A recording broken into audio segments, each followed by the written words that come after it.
So drawing on your two books, Visual Design Solutions and Visual Language for Designers, what's a simple checklist that a beginner could use to make their next slide or their screen easier to learn from? And I do actually have a checklist, but so I'll give you that link. Great. But let's start from the beginning. There are more resources devoted to vision for sighted individuals than to any other sense. So that's one reason it's so important for learning. The other thing is, and this is theory, dual coding theory, which says that if you use both channels, visual and audio, or audio, you will be able to get information, processed in two different ways, which is stronger than just using one channel. So those are some of the reasons why visuals are so important. And as far as a checklist goes, one really important thing to remember to help you feel more confident is that you do not need to be able to draw or to render to be good at visual design. Visual design is very functional and utilitarian. And you even can't even be too clever, which is kind of disappointing when you want to be, wild and clever. You really have to think in terms of learning and clarity. So you don't want to fill up every space. In terms of a checklist, you want to have enough white space, which is the space between the graphics and between the letters and words and sentences. So, and it doesn't have to be white. So you want to have enough white space so that people can process the visual information.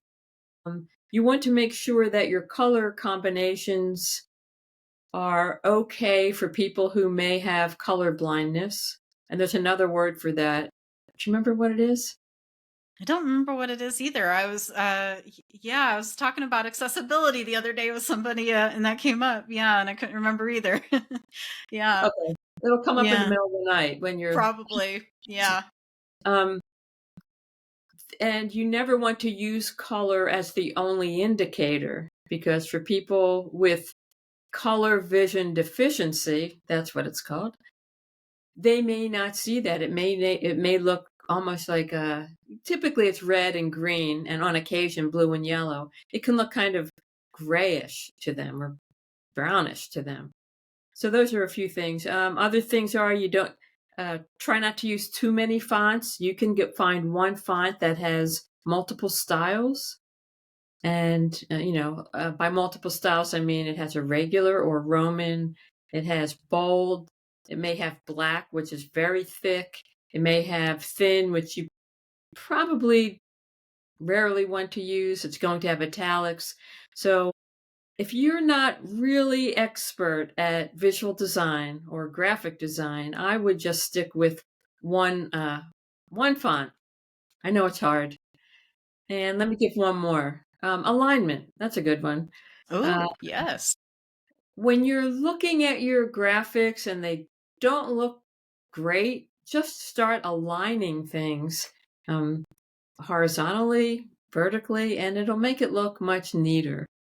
And don't forget, your goal is to have people learn, and it's not for them to compliment your great design. Right, that's true.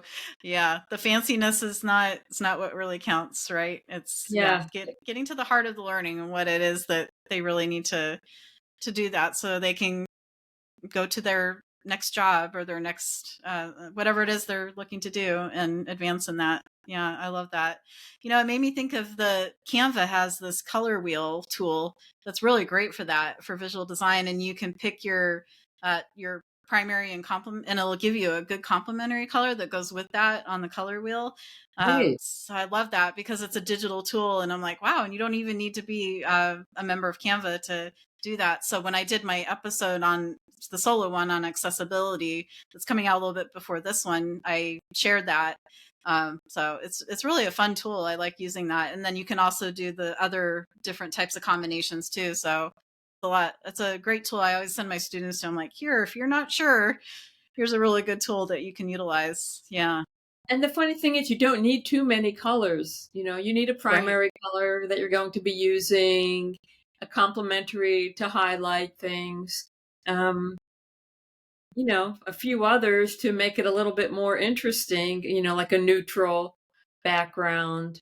And you don't want to have crazy backgrounds. You're always thinking about how will it be for people to process this visual information. Visual cues are important too. Pointing things out to people helps them process it more quickly. So if you have an arrow or a highlight, use those if it makes sense.